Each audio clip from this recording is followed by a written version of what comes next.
Hi, I'm Andy Parr, and you're watching The Gadget Guru.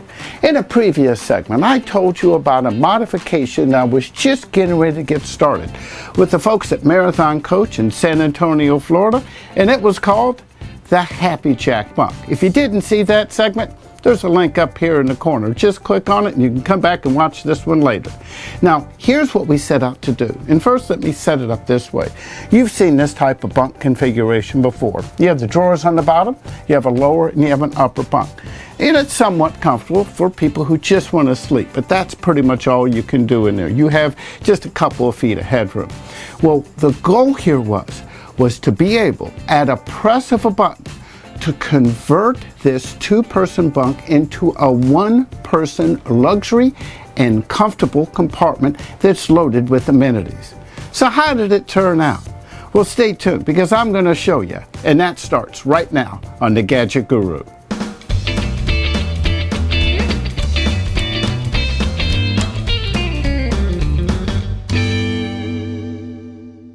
Whether you already own a bunk coach or if you're shopping for one, well, you owe it to yourself to spend some time in the bunks before you pull the trigger to buy or before you put your guest in here, because you want to see what it feels like.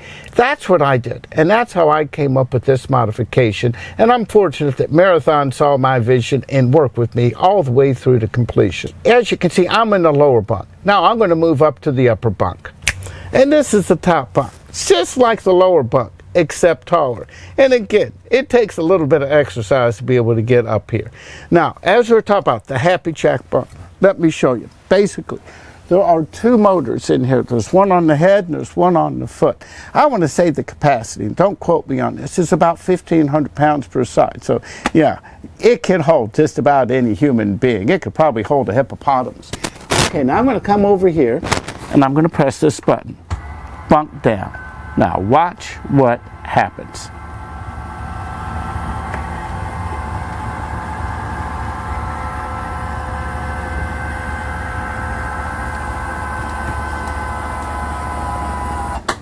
Now look at what we have done.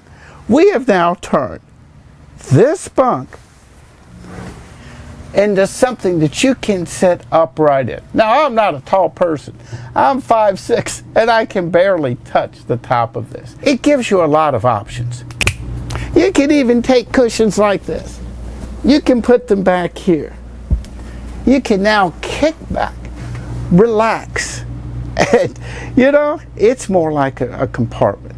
I consider myself fortunate that the previous owner had the insight to put these soft curtains in here. First of all, it kind of gives it a softer feel. The interior side of this is white, so you don't feel closed in. And a friend of mine who was on the bus one time, her occupation was a yacht stewardess. She had told me, she said, you know, when you're doing this mod, this is when it was on paper, we were trying to figure out how to address this. She said what they do on yachts, they have similar situations for convertible rooms. They put snaps in the bottom. Now, since Marathon built this coach, when I contacted them, I said, what's the chance you can match this fabric? Now remember, this is in an area that's not exposed to sunlight, so you're not going to have a lot of fading. And guess what? Well, let me just show you. Okay, you be the judge. Look at this. You know, you can't tell that this is 3 years newer than this. You know, again, thumbs up to Marathon for doing a perfect match. So when you're in here, you close the curtains. You like that. You can't see me. And then you can open it up. And again, you don't get a closed-in feel. Now, for the rest of the compartment, what we did, notice we got rid of that flip-down TV. We still have one on the lower bunk. We relocated the Crestron back so it is easier to access when you're back here. And instead of the flip-down TV, we put I guess that's about a 20-some-odd inch TV at the foot of the bed. This way, this gives you just enough sound insulation that if the person in here is watching and there's somebody else that's either in the salon or in the master bedroom watching TV, you know, you're not getting on each other's nerves. We also put a headphone system in here. In the previous video, I mentioned that it was kind of problematic when you had it up here because you could hit your head, the mount to hold the headphones, that We just put it back in the closet in the rear. This one, when you need them, they're rechargeable. You pop it on, and we're using Sennheisers. The first set of headphones they put in weren't that great, but these Sennheisers really do sound good. Now, here's another thing, and this was an important thing for me that I wanted to make sure that Marathon addressed. You know, I have grandnephews and grandnieces. You know, kids will be kids. This is a very sturdy mechanism. I don't want kids to be horsing around, and if one's on the top and one's on the bottom, for them to be playing and to come down and, you know, well, let's put it this way. I don't want any accidents. So we put 2 failsafe mechanisms. You know, this also works for adults too, because adults can be known to be practical jokers, and this is no joke. Down there, we have a lockout button. So if somebody's down there, they can press a button and it overrides all these controls, so the bunk cannot be raised and lowered. I also, in my panel that's in, I'd say, the master bathroom, there's only one bathroom on this one, there's a button in there that I can go in and shut it down too. So having 2 fail safes is good. Now, I got to tell you, how did this modification turn out? Well, to be honest with you, I've only slept in it a couple of nights, and I'm pretty impressed. You know, I still don't love Motorhome mattresses. There's another brand of mattress that I found at the Super Show that I might give a try. But beauty's in the eye of the beholder. So I'm going to bring in somebody who has spent quite a bit of time on this bus, and you're going to get her opinion. Okay, let me introduce you to my friend Siren Williams. Now, if she looks familiar to you, well, you've probably spent a lot of time online, and you've probably been surfing-oriented sites, because she does a lot of surfing and photography on Instagram. You need to check it out. So, Siren, before we get started, what's your Instagram page? It's www.instagram.com/Siren Williams. Okay. I put it here on the screen.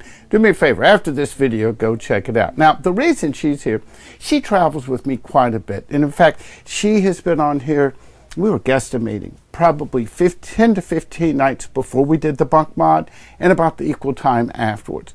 Now, before we did the bunk mod, did you typically sleep on the lower or the upper bunk? I preferred sleeping on the lower bunk just because it was easier to get in and out of, and I would stow my things on the top bunk. Okay, now, sleeping in a bunk on a bus. Now, granted, I'm sleeping back there in the big red room. Before we did the mod, what was it like? It was just a little small. I was leaning over to use the laptop to check emails. I couldn't really sit upright and be comfortable. It was more or less just a place to sleep. I mean, basically, you had about 2 feet, which would have been like right here. You could not have sat up this way. It was kind of awkward. And as I said earlier in the video, if you have a bunk coach or you're shopping for one, do yourselves a favor. Take some time and sleep in it, because, you know, we really learn a lot. Before I did this bunk mod, Siren and some other friends who've been on the coach, I consulted them. I said, you know, tell me the pros and the cons. Now, since we have converted this to the Happy Jack bunk, what's the difference to you as a passenger? It's a big difference. Being able to lower the top bunk creates a compartment here, so it feels more like a little room than just a bunk. Well, you know, it's good. That's what we set out to do. Now, I know you can't see on this camera. We'll drop in some pictures. We have the TV on the other side. Now, I know that you're not a TV person, but now you don't have that one that flipped down over your head. Mm-hmm. Just looking at it, the ergonomics of everything, how does it feel to you? It's much more comfortable. It just makes more sense. Okay. Now, we point out here the rod. Now, I don't want to hit you in the head here, and we have plenty of room down here in this position. This thing is set up for, and what Marathon has done in a lot of their coaches, they've taken the center portion of their coach.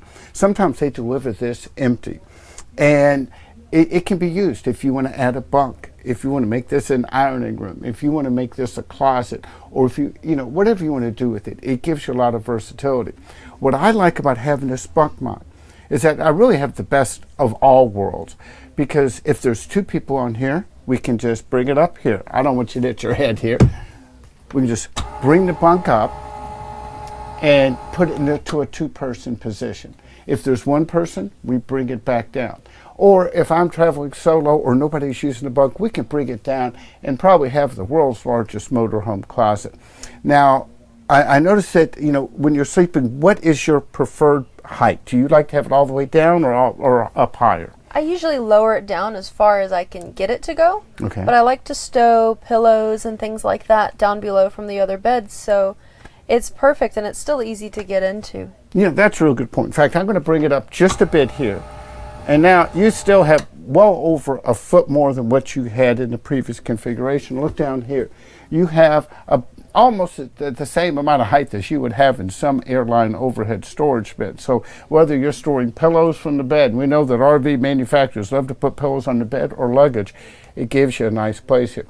One other thing to point out, now, you know, when you're on the bus, I know that you've been ironing, and I never thought of this before.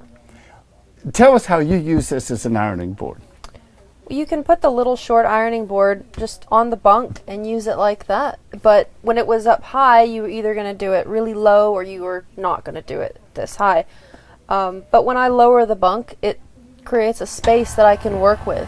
So you can get it down to your ergonomic ironing height. Exactly. And come in here. Now, on the curtains. Now, you know, the match on this, they really did a good job. On some of the coaches, what they've done, they've put in wooden doors on this that fold up. How would, you know, you've been on a lot of yachts before. When you're in them, I know you've been the ones that have both doors and curtains. From your opinion, from being the passenger, tell me, would you prefer one or the other? I prefer the curtain just because you always want to be able to hear what's going on in case of an emergency or anything like that. And the curtain is a nice barrier. You have your privacy, but you can still hear what's going on in the coach. But it does, you know, silence out a lot of the noise so that you can still be comfortable reading a book or doing whatever you want to do. And, you know, there's one big benefit of the curtain. I mean, typically, you know, if we're traveling together, I know there's times that I could get on your nerves. You can simply do this. And you can just tune me out. And that's a pretty good thing here. And these snaps are pretty easy to put them back on and off, aren't they? Oh, yeah. Okay. Any other information that you'd like to add? I would say if you're thinking about doing it, just go for it because it's a great solution for having an extra guest on the bus or storing some longer dresses or anything you want to put in here. You know, one thing, and let me add, because you were on here before and after. You know, when they built this, they pretty much had to tear it out and rebuild it. A lot of this wood is brand new. The wood here, that's new. This is existing. How does the fit and finish and the color match look to you? It's identical. You can't tell that anything was done. And I got to tell you, this is not a commercial for Marathon, but you know, when I went into this, since I was one of the first to really kind of set this up as a compartment, well, they've done other somewhat similar modifications. You know, it was a leap of faith, but I have to tell you, those guys are craftsmen, and there is a benefit. There's some great independent converters out there. There's a benefit of going back to the original OEM or the person who actually did the conversion. And one of our early conversations was that they told me they did have an exact match for the wood, and that was really comforting. Okay, last chance. Anything else? That's it. Okay. Now remember, the easiest way to keep posted of my news stories, post or whatever, just to like me on Facebook at facebook.com/The Gadget Guru. Don't forget to subscribe. That's it for now. I'm the Gadget Guru, Andy Parr.